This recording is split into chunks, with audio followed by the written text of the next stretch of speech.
안녕하세요. 생활수심 진행하는 곽순혜입니다. 여러분 건강하게 지내셨어요?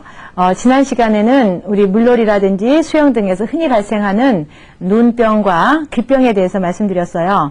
이런 것이 여름철에는 아주 흔하게, 잔잔하게, 끊임없이 일어나죠. 수지요법을 이용하시면은 아주 쉽게 간단한 증상들은 집에서 관리를 하실 수가 있어요. 잘 익혀 두셨는지 모르겠습니다.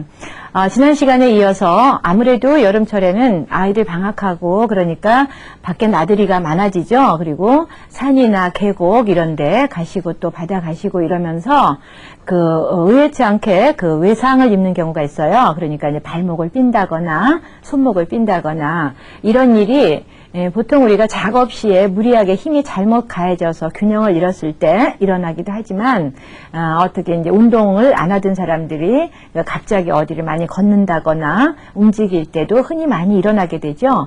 그래서 이제 이런 것을 좀 쉽게 관리할 수 있는 방법이 없겠나 해서 저희 수지요법으로 이제 이번 시간에는 이런 위치에 대해서 주로 말씀을 드리려고 합니다.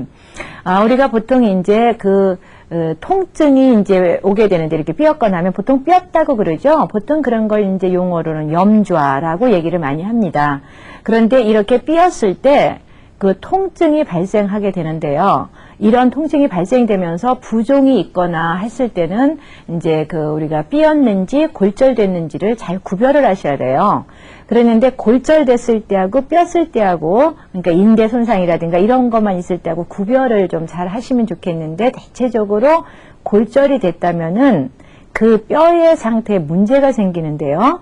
일단 그 각도가 정상 각도가 아니죠. 그리고 운동 각도가 이상한 방향으로 갑니다. 그러니까 흔들린다든지 이렇게 이상한 각도가 되고 아주 많은 통증이 있게 되고요. 그 다음에 어떤 신체의 형태 모형에 문제가 생기게 됩니다. 이렇게 됐을 때는 단순한 통증뿐만 아니라 이렇게 모양에 이상이 생긴다든지 운동 각도에 문제가 생긴다든지 할 때는 골절을 일단 의심하셔야 됩니다.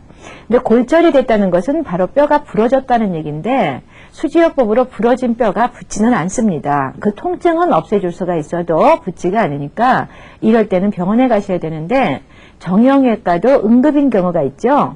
이렇게 골절됐을 때는 빨리 병원에 가셔서 접합을 시키는 것이 쉽게 뼈를 이을 수 있는 방법입니다. 그래서 이럴 때는 병원에 가셔야 되겠지만 보통 우리가 그냥 통증이 있으면서 삐었다 하는 거, 염좌, 삐끗했다고 그러죠. 이랬을 때는 수지요법으로 관리를 하시면은 아주 쉽게 그 통증이 없어집니다. 그래서 이런 것을 삐인 그 자리에다가 직접 부항을 하신다든지 피를 빼내는 방법이죠. 부항을 하신다든지 서한봉이나 이런 걸 붙이셔도 좋겠지만은 이런 것이 조금 위험하다고 생각이 될 때는 손의 자리에다가 약자극으로 이용하셔도 쉽게 통증이라든지 어혈이 가라앉는 경우가 있습니다. 이렇게 하시는데 이렇게 이제 그 손에다가 관리를 하시면서 보통 많은 사람들이 질문을 해요. 삐거나 다쳤을 때 뜨거운 찜질이 좋습니까? 차가운 찜질이 좋습니까? 하는 질문을 참 많이 하는데요. 염좌가 일어난 즉시, 그러니까 삐었을 때 당시 얼마 안 지나서는 인대라든지 그쪽의 어혈을 풀기 위해서 냉찜질이 좋죠. 냉찜질이 좋지만은 이것이 시간이 흘러가면은 온찜질이 좋습니다. 그래서 그 냉찜질과 온찜질하는 시기를 잘 보셔서 이제 해주시면 좋은데, 근데 처음에는 삐었다 싶으면은 냉수포를 내주는 것이 훨씬 더 좋다는 얘기입니다. 자, 이렇게 하시면서 수지요법 관리를 하시는데요. 오늘은 손목, 발목, 팔목, 무릎의 부위를 전부 다 말씀드리려고 합니다. 우선 손에서 손목하고 주관절, 팔목을 먼저 말씀을 드리겠습니다. 자, 우리가 손목을 삐었다, 팔목을 삐었을 때 하면은 손에서 그 위치의 자리를 이제 확인을 해 두셔야 되겠는데요. 예를 들어서 왼손을 삐었다고 가정을 해보세요. 자, 왼손 중에서도 내가 지금 손목을 삐었다. 그래서 손목을 삐었다라든지 또는 손목이 시끈시끈하다. 또 손목을 잘 못 움직이겠다. 이제 이런 정도로 그렇게 심하지는 않지만 그런 간단한 불편감 이런 것들이 있다든지, 그러니까 이게 손목이고 이게 이제 완관절, 이게 이제 주관절이죠. 그래서 이게 팔목이 되겠는데요. 여기가 문제가 있을 때, 그래서 손목하고 팔목의 위치를 이제 한번 말씀드리죠. 손목은 이게 왼손이라면은요. 이게 손목의 부위에 해당이 됩니다. 이거 이제 우리 3절 매디로 익혀두셨죠? 손목이고, 당연히 이게 손목이면 이게 팔목이 됩니다. 그렇죠? 그래서 이게 이제 그 주관절. 그래서 팔꿈치라고 우리가 보통 얘기하는 부분이죠. 그래서 이렇게 되는데요. 손목을 삐셨을 때는 이 앞부분에 문제가 있을 때는 앞부분에서 아픈 점을 찾으시면 되고, 손목 뒷부분에 문제가 있을 때는 뒷부분에서 찾으면 되는데요. 그 손목도 항상 이제 그 책의 설명에는 이렇게 정중앙 중심으로 설명이 되지만 가장 좋은 치료점은 눌러서 아픈 곳이에요. 그러니까 이 주변을 전부 다 눌러서 아픈 점에다가 침을 자극을 하신다든지 서완봉 자극을 하시고, 역시 똑같이 뒷손목에도 문제가 있다면 들어가서 이 뒷부분에도 똑같이 그 눌러서 아픈 점에다 전부 다 서완봉작을 하게 됩니다. 그러니까 이게 이제 그 손목 부위고, 손가락으로 본다면 이것이 왼쪽 손이 되겠습니다. 왼쪽 손목. 그 다음에 왼쪽 손목에서 이제 왼쪽 팔꿈치로 한번 가보세요. 팔꿈치면은 이 부분이 왼쪽 팔꿈치가 되죠. 그래서 바깥측이 되고 안측이 되니까 이 바깥측에 문제가 있다 싶으시면은 손목 중에 이제 넷째 손가락에서 이 부분에서 눌러서 이제 아픈 점을 이제 찾아내시면 좋은데, 보통 우리가 얘기하는 그 엘보 통증이라는 거 있죠. 이 부분이 이제 주관절 통증이 되겠는데, 여기서 아픈 점이 굉장히 많이 나오죠. 이걸 관리를 하시고, 그 다음에 이쪽에서 이제 내측, 여기서 이제 또 내측 손목, 팔목이 아플 때, 주관절이 아플 때는 상응점이 여기서 나오게 되겠습니다. 그래서 이거는 왼쪽 한 면만 설명을 해드리면 오른쪽은 쉽게 여러분들이 찾아내실 수가 있어요. 오른쪽은 오른쪽의 네 번째 손가락, 손목, 팔꿈치가 되겠지요. 이렇게 해서 이제 찾아서 쓰시는데, 보통 이것이 이제 응급으로 이제 짐을 들다가 그렇다든가, 또는 어디 넘어질 때 손을 땅을 잘못 짚어서 그런다든지 할 때는 그 자리에서 사열을 하셔도 좋겠고, 또는 서완봉이나 침을 자극을 하셔도 좋겠는데, 아픈 그 자리, 그러니까 손이 아니고 몸에 다친 그 자리에다가 서완봉을 붙이셔도 어혈이 아주 쉽게 잘 풀립니다. 보통 이제 우리가 여기다가 서완봉을 쓰셔도 되겠지만은 자석 같은 것도 참 많이 쓰는데요. 몸에다가 붙이실 때. 저희 그 자석을 보시면 자석은 N극과 S극의 성질로 되어 있죠. 그럴 때 몸에 붙일 때는 그 N극, 그러니까 N이라고 쓰여져 있는 부분이 피부면에 닿게 이렇게 붙이시면은 아주 효과가 좋아요. 그래서 보통 저희가 이제 요통이라든지 이런 거일 때도 쓰지만, 여러분들이 손목, 팔꿈치가 너무 시끈거리고 아프실 때도 이 자석을 이용하셔도 좋겠고, 또는 서완봉을 이용하셔도 좋겠어요. 그랬는데 이것이 만성화돼서 손목도 아프고 팔꿈치도 아픈 것이 만성화됐을 때는 오른쪽이면 오른쪽, 왼쪽이면 왼쪽, 그 네 번째 손가락이 손목과 팔꿈치에 해당이 되잖아요. 전체 팔이니까. 그 손가락에다가 여러분들 수지침 반지 아시죠? 서완 반지. 이것을 이용하시는 방법도 있습니다. 그래서 이것을 이제 이용을 하게 되는데요. 아픈 쪽 손가락에다가 끼워주시면 되겠습니다. 자, 그러니까 팔이 아플 때 방법이 여러 가지가 지금 소개됐지요. 자, 우선은 손목이 아프다, 팔꿈치가 아프다 할 때는 손에서 상응점을 찾아서 쓰는 방법이 소개를 됐고요. 응급일 때는 그 자리에서 사열하는 방법도 있다고 그랬어요. 그런데 그렇게 손에서 아픈 점을 찾아서 쓰시면서 손의 아픈 부위에, 인체 아픈 부위에 직접 서완봉이나 자석을 이용해서 자극하는 방법이 있다고 그랬어요. 서완봉을 쓰실 때는 조금 돌기가 많은 6호를 쓰시는 게 좋겠지만, 자석을 쓰실 때는 여기에다가 이제 N극과 S극을 구별하셔야 되는데, 그 자석에 N극이라고 표시가 되어 있습니다. 그 부분이 피부에 닿도록 붙이시면 되겠습니다. 자, 이렇게 해서 이용하시는 방법이 있는데, 이 부위는 여러분이 쉽게 기억을 하실 수가 있겠지만은 좀 더 정확하게 알려드리기 위해서 차트를 한번 보시면서 다시 이 부위를 우선 손목과 팔목 부위에 대해서, 팔꿈치 부위에 대해서 익혀보도록 하시겠습니다. 자, 차트 한번 보시겠어요? 자, 차트 보시면은, 이제 이 넷째 손가락이죠. 그래서 이 위치가 손목이 됩니다. 앞뒤로. 그 다음에 이 위치가 팔꿈치, 주관절이 되겠죠. 그러니까 이 위치를 물론 다 써도 좋겠지만은 앞부분에 문제가 있을 때는 앞부분에서 아픈 점을 찾아서 쓰고, 그쵸? 뒷부분에 문제가 있을 때는 뒷부분에서 아픈 점을 쓰시면 돼요. 그런데 이제 이게 손목과 팔꿈치가 다 문제가 된다면 두 군데를 다 쓰셔도 관계는 없습니다. 그런데 이런 것이 아주 만성적으로, 급성으로 삔 게 아니고 만성적으로 됐을 때는 그 해당 손가락에다가 서암 반지를 껴주시는 거 좋겠다는 말씀이죠. 근데 이럴 때도요, 급성적일 때는 여기에다가 이 아픈 점을 찾아서 몇 개가 됐든지 아픈 점을 찾아서 그 자리에서 사열을 하셔도 좋습니다. 그러니까 급할 때는 이 자리에서 사열을 하시고 침도 놓으시고 서암봉을 붙이시지만 이런 것들이 만성화됐을 때는 서암봉을 붙이신 다음에 이 자리에다가 서암 반지를 끼워주시는 것도 좋겠다는 말씀이죠. 자, 이렇게 그 관리를 하시면서 몸에다가 직접, 그러니까 손목이 시큰시큰하다 그러면 손목 주변에다가 아픈 그 자리에다가 직접 자극을 하셔도 된다 그랬어요. 서암봉이나 자석 이용하시라 그랬죠. 또 팔꿈치가 시큰시큰하다, 뭐 엘보 통증이라고 보통 많이 말씀하시죠. 그래서 이럴 때도 그 자리에다가 직접 이용하시는 거 괜찮습니다. 자, 이렇게 이제 하시고 손목의 문제도 많지만 우리가 어디 여행 가거나 그러면 발목 삐끗하다는 사람 참 많죠. 삐끗해서 아주 오랫동안 고생을 해요. 그런데 손목이나 팔꿈치는 그 증상이 쉽게 치료가 되지만은 발목은 항상 몸무게를 유지하고 싣고 다니기 때문에 한번 삐끗해서 다치게 되면은 쉽게 가라앉질 않습니다. 그래서 빨리 관리를 해줘야 되고 가능하면 그 발목이 그 문제가 생겼거나 할 때는 그 움직이는 것을 조금 적게 해주시는 것이 좋습니다. 자, 이렇게 하면서 이제 그 발목 부위와 무릎 부위에 문제가 있을 때를 말씀을 드리겠는데 그 발목은 여러분들 쉽게 이제 생각이 되시겠죠. 아까 손목과 팔꿈치가 네 번째 손가락에서 찾았으니까 발목과 무릎은 당연히 다섯 번째 손가락에 있겠습니다.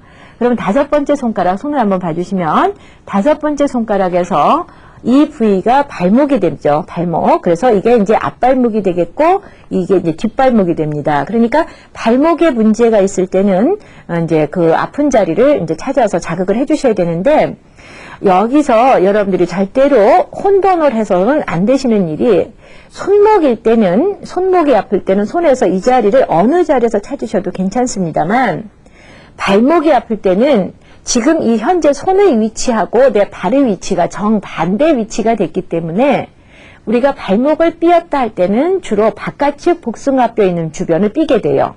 그런데 바깥측 복숭아뼈의 위치가 여기가 아니고 다리가 이게 앞면이기 때문에 이게 앞면이라서 앞무릎, 앞발목 이게 발이 됩니다. 그러니까 요 안측이 바깥측의 복숭아뼈 위치가 된다는 얘기입니다. 그러니까 복숭아뼈에 문제가 있을 때는 바깥측 복숭아뼈가 이쪽이 되겠고 안측 복숭아뼈가 이쪽이 됩니다. 그러니까 바깥측 복숭아뼈 부위가 통증이 있을 때는 여기서 아픈 점을 찾아야 된다는 얘기예요. 이런 것이 조금 힘드시면은 발목을 삐었을 때 이 발목 주변을 하나도 빠트림 없이 꼭꼭꼭 눌러보면은 어느 자리인가에서 아주 예민하게 아픈 점이 나올 겁니다. 이 자리를 쓰시면 되지요. 그래서 침을 놓으셔도 되고 서암봉을 붙이셔도 되고요. 그 다음에 이제 이게 이제 무릎의 자리죠. 그래서 이때도 무릎도 역시 이렇게 앞면 놓으면 이게 앞무릎이 되고 이게 보통 우리가 이제 오금, 우리 여성들은 오금 땡긴다는 말 많이 하죠. 그러니까 뒤에 오금이 되겠습니다. 그러니까 당연히 여기는 우리 이제 우리나라 순수한 우리나라 말로 하면 장단지가 되는 거죠, 뒤에. 그리고 이쪽은 이제 앞에 이제 무릎에서부터 이렇게 발목으로 내려오는 정강이가 되겠고요. 자, 그래서 이 부분에 이제 문제가 있을 때도 여기서 아픈 점을 찾아 쓰지만 무릎하고 오금하고 많이 땡긴다 할 때는 여기서 눌러가지고 아픈 점을 찾아서 쓰게 됩니다. 자, 이런 것은 단순히 삐었다, 뭐 이런 것도 이때 발목 삐었다, 염자 이럴 때도 쓰시지만은 그냥 무릎 관절염이라든지 신경통, 발목의 통증 이런 거일 때도 같이 겸용해서 활용을 하시면 됩니다. 물론 이 자리도 응급으로 그 삐었다든지 할 때는 그 자리에서 직접 사열을 하실 수가 있습니다. 그렇지만 그렇지 않고 관리를 하실 때는 서암봉이라든지 침자극으로 들어가게 됩니다. 이런 자극을 하시면서 역시 무릎 관절통이라든지 신경통 이런 걸로 해서 오랫동안 구서행을 하시게 될 때는 이 새끼손가락이 다리에 해당되므로 이 자리에다가 이 새끼손가락에다가 서암반지를 이용하실 수가 있습니다. 그래서 양쪽 새끼손가락에 또 서암반지를 아픈 쪽 어느 쪽이든지 이용하실 수가 있는데 여기서 항상 조심하실 것은 그 손하고는 다리의 외측하고는 서로 반대라는 것을 생각을 해주셔야 됩니다. 자, 이런 것이 잘 기억되시지 않을 때는 그저 내 몸이 아프면 손에서 분명히 아픈 자리가 나오니까 눌러서 아픈 자리를 찾는 것이 가장 좋은 방법이 되겠습니다. 이렇게 관리를 하시면서 여러분들이 이제 가끔 나는 손목 이하가 아픈데 어떻게 하면 좋을까 하는 질문들을 많이 하세요. 그러니까 손목 이하라고 하는 것은 손가락을 삐었거나, 여러분 많이 그렇잖아요. 손가락 삔다는 거 많이 이제 경험하실 거예요. 이럴 때는 어떻게 할까? 이렇게 질문을 많이 하세요. 자, 손가락이 삐었다 그러면 당연히 네 번째 손가락의 손끝이 손가락의 자리니까 거기서 상응점이 나오겠죠. 여러분 어딘지 기억하시겠어요? 예, 네 번째 손가락의 맨 끝부분이 손가락이에요. 그러니까 거기서 상응점이 나오겠지만 손목 이하에 문제가 생겼을 때는 그 손가락 끝에서 상응점을 찾는 것보다는 손목 이하 다친 그 부위에다가 직접 자극하는 것이 훨씬 좋습니다. 자, 한번 예를 들어서 말씀을 드려볼까요? 예를 들어서 여러분이 두 번째 손가락을 삐었다고 한번 가정을 해보세요. 두 번째 손가락을 삐면 여기에 부종이 생기고 통증이 있고 아프시겠죠? 그러면 이곳의 상응점이 이게 왼손이니까 이 끝에서 나타나게 돼 있다는 얘기예요. 당연하겠지요? 이 끝에서 나타나지만 여기 상응점을 찾아서 치료를 하시는 게 아니고 이 자리에다가 직접 쓰신다는 얘기예요. 직접 이 자리에다가 뜸도 하고 서한봉도 붙이고 침도 넣고 하신다는 얘기입니다. 물론 이 부위부에서 사혈을 하셔도 되겠지, 아플 때는. 그러니까 여기에다가 하시고 서한봉을 붙여놓는 거예요. 그러니까 손목 이하에 문제가 생겼을 때는 손에서 상응점을 찾는 것보다는 손 그 아픈 자리에다가 직접 이용하신다는 걸 잊지 마세요. 자, 그 다음에 발목 이하도 그 새끼손가락 끝부분에서 발목 이하가 되니까 상응점이 나오겠지만은 발가락에 멍이 들었다든지 어디에다가 부딪혀서 멍이 들었다든지 할 때는 그 발가락 멍든 그 자리에서 직접 이용하는 것이 훨씬 더 효과적입니다. 멍들었을 때는 조금 아프기는 합니다만 그 끝을 사혈을 조금 하시고 거기에다가 서한봉이나 이제 그 자석 같은 걸 붙여주시면 아주 그 멍든 것이 쉽게 풀어질 수가 있어요. 자, 이렇게 이용을 하세요. 그러니까 손목과 발목 이하에 아플 때는 상응요법을 하시는 것도 좋지만 손끝에서 찾아서 쓰는 것도 좋지만 아픈 그 자리를 직접 자극하신다는 거 잊지 마세요. 자, 이렇게 하시면서 그 다리 부위도 여러분 벌써 다 아셨겠지만 차트를 보시면서 그 다리 부위를 조금 더 구체적으로 알아보시겠습니다. 자, 다리에서 발목과 무릎, 오금의 자리를 차트를 보시고 한번 확인해 보실까요? 자, 차트를 보시면은 새끼손가락 부분의 끝부분이 발목이 됩니다. 자, 이 안측이 오히려 우리 외측 발목이라는 얘기죠. 바깥측 복숭아뼈. 그러니까 바깥측 복숭아뼈가 가장 삘 때 손상을 많이 받습니다. 그러니까 이 부분에서 아픈 점이 많이 나오겠죠. 그래서 이 부위를 중심으로 해서 앞뒤로 쭉 아픈 자리를 찾아보세요. 그래서 찾으셔서 아픈 자리에다가 전부 다 서한봉을 이용하시면 되겠고요.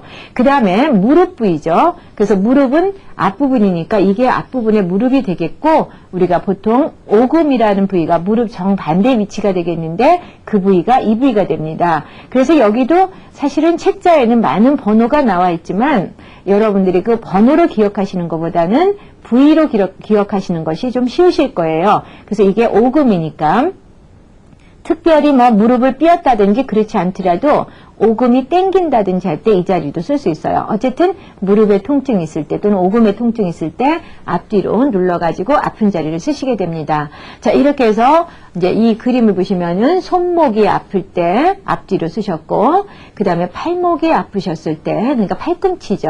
앞뒤로 이렇게 해서 아픈 점을 쓰셨어요. 쓰시면서 이게 만성적으로 문제가 생겼을 때는 반지를 이렇게 이용하신다는 거죠. 또 다리가 아플 때 이거는 신경통이나 관절염 또는 뭐 무릎에 뭐 물이 찼다 뭐 이런 얘기 많이 하시는데 다 같이 활용할 수가 있어요. 자, 이럴 때 이게 발목 부위죠. 발목 삐었을 때 쓰시는 부위고 그 다음에 이 자리는 무릎에 문제가 있을 때 쓰시는 자리입니다. 자, 이 자리에다가 침이나 서한봉 자극을 하셔도 좋지만 응급일 때는 피를 빼내주셔도 좋고 그 다음에 많이 만성적으로 아플 때는 이 손가락에다가 우리 서한반지를 이용하셔도 좋겠다는 얘기입니다. 자, 이렇게 이용을 하시면서 손목 이하에 문제가 생겼을 때는 그 자리에다가 직접 자극하신다는 거 잊지 마시고요. 발목 이하에 발가락이 멍이 들었다든가 이렇게 발목 이하에 충격을 받았을 때도 그 자리에다가 직접 이용하신다는 거 잊지 마세요. 자, 직접 이용하실 때는 그 자리에서 피를 빼내는 부항 같은 것을 쓰실 수도 있겠지만은 보통 침을 그 자리에 직접 놓으실 수도 있고 그 다음에 서한봉을 붙이실 수도 있는데 통증이 아주 심할 때는 자석을 쓰시는 방법도 있어요. 그래서 자석은 보통 우리가 치료로 쓸 때는 N극과 S극을 이용하는데 많이 붙이시는 게 아니고 아픈 그 자리에 하나나 2개 정도를 붙이시게 됩니다. 그럴 때는 그 N극이라는 곳이 피부면 아픈 그곳에 닿도록 활용하신다는 거 잊지 마시고요. 이렇게 활용을 하시는데 이러면서 보통 이제 팔, 다리 그 관절에 문제가 있는 분들은 대체적으로 허리에도 문제가 많이 생기죠. 그래서 허리 무리하게 오랫동안 앉아서 운전을 했다든지 또는 어디를 많이 걸었다든지 무거운 것을 짊어지고 등산을 했다든지 이랬을 때 그 다음날 허리 불편감으로 많이 고생하시는 분들이 있어요. 자, 그런데 허리는 제가 이 시간을 통해서 여러 번 말씀을 드렸었습니다. 그렇지만은 또 처음 보시는 분들이라든지 다시 익혀두고 싶은 분들을 위해서 다시 한번 소개를 하자면 허리 부위는 손에서 자 한번 손등을 보실까요? 허리는 인체의 우리 뒷면이 되겠죠. 그러니까 뒷면이 되니까 이 뒷면에서 이제 우리 허리가 있게 되겠는데요. 그 뒷면 중에서 여러분들이 여기 뼈에다가 이거 이제 3절 중수골인데요. 손을 얹혀놓고 조금 손가락으로 압박을 하면서 쭉 이렇게 밀어서 내려가 보세요. 그럼 뼈가 끝나는 부분에서 아주 푹 패여서 함몰되는 지점이 있어요. 이게 우리 항문이라고 그랬죠. 그리고 이것은 뒷가슴 중앙이에요. 그러니까 이거와 이 이제 함몰되는 부위를 이어서 가운데 자리가 이제 우리 허리가 되죠. 그러니까 그 허리가 이제 배꼽의 정반대 허리 쪽으로 아프신 분들은 여기를 눌러서 아픈 자리를 찾아내야 되겠지만은 대체적으로 여성들이 엉치허리가 아플 때는 약간 밑 아랫부분 이 부분에서 아픈 점이 나와요. 그러니까 이런 부분을 찾아가지고 이제 그 침 자극을 하셔도 좋겠고 서한봉 자극을 하셔도 좋겠는데 보통 이럴 때도 허리에다가 직접 자석을 이용하셔도 좋아요. 여러분들이 그 허리가 아프다든지 어디 염좌가 됐을 때 보통 우리가 이제 그 약국에서 파스라는 걸 많이 갖다 쓰시는데요. 이런 걸 붙이실 때 그 안에다가 자석을 하나 넣어가지고 그 N극이 몸에 오도록 이렇게 붙이신 다음에 전체 부위에다가 붙여주시면 아주 통증이 쉽게 없어집니다. 그러니까 이렇게 몸에다가 아픈 자리에다가 직접 자극을 하시고 또 손에서 그 아픈 점을 찾아서 자극을 하시면 좋은데 자 이런 것을 만약에 차트를 보시면서 종합을 한번 해본다고 생각을 해보세요. 그러면은 손목, 팔꿈치, 그 다음에 이제 발목, 무릎, 허리 이 부분이 우리가 여행을 한다거나 어디 갔을 때 산에 간다거나 했을 때 아주 조금만 부주의하면은 다치기 쉽고 또는 무리가 오기 쉬운 장소죠. 쉬운 부위예요. 그런 부위를 종합해서 차트를 보시면서 한번 다시 익혀보도록 하시겠습니다. 자, 한번 보시겠어요? 자, 손목 부위 이제 기억나시죠? 손목 부위. 그 다음에 이것은 팔꿈치 부위가 됩니다. 바깥측과 안측. 그 다음에 발목 부위 기억하시겠죠? 그 다음에 무릎 부위죠. 안측과 바깥측. 그 다음에 허리 부위가 됩니다. 그래서 이 허리 부위는 배꼽 정중앙 뒷면의 허리가 아프실 때는 이 주변에서 많이 자극을 하시게 되겠지만은 자, 그 다음에 엉치허리 부분으로 아플 때는 아랫면으로 들어와서 이제 활용을 하시게 됩니다. 자, 이렇게 하시면서 인체를 직접 쓰는 부위는 손목 이하. 라고 그랬죠? 자, 여러분 손가락이 삐었다든지 발가락이 삐었다든지 또는 어혈이 들어서 멍들었다든지 할 때는 그 자리에다가 직접 쓰시라고 그랬어요. 아픈 자리에다가 손끝에서 상응점을 찾으셔도 되지만 그 자리에서 직접 쓰시는 것이 훨씬 효과적이라고 했어요. 이렇게 쓰시면서 너무 심할 때는 직접 그 자리에서 피를 빼내는 방법도 있다고 그랬죠. 자, 이렇게 쓰시는데 이런 걸 하시면서도 사실은 관리를 하시면서 우리가 평소에 간단한 운동 같은 걸 꾸준히 해주시면은 관절이 아주 유연해서 삐임 증상 같은 것은 잘 안 일어나요. 그러니까 아침에 일어나셔서 항상 뿌듯한 몸을 가지고 뻑적지근한 몸을 가지고 그냥 출근을 하셔서 일상생활을 하시는 것보다는 아침에 일어나서 맨손 체조를 한 번씩 한다든가 무릎 관절을 좀 유연하게 굽혔다 폈다를 좀 한 번 하신다든가 팔 운동을 좀 하신다든가 해서 항상 관절이 유연하게 굳어있지 않도록 하시는 것도 굉장히 중요합니다. 그래서 그 맨손 체조가 각 관절의 유연함을 유지시켜 주는데 굉장히 도움이 된다고 그러죠. 그러니까 이런 체조들도 열심히 하셔서 갑자기 어디 걷는다든지 했을 때 그 관절에 무리가 오지 않도록 미리미리 예방하는 것도 좋은 방법이라고 생각이 됩니다.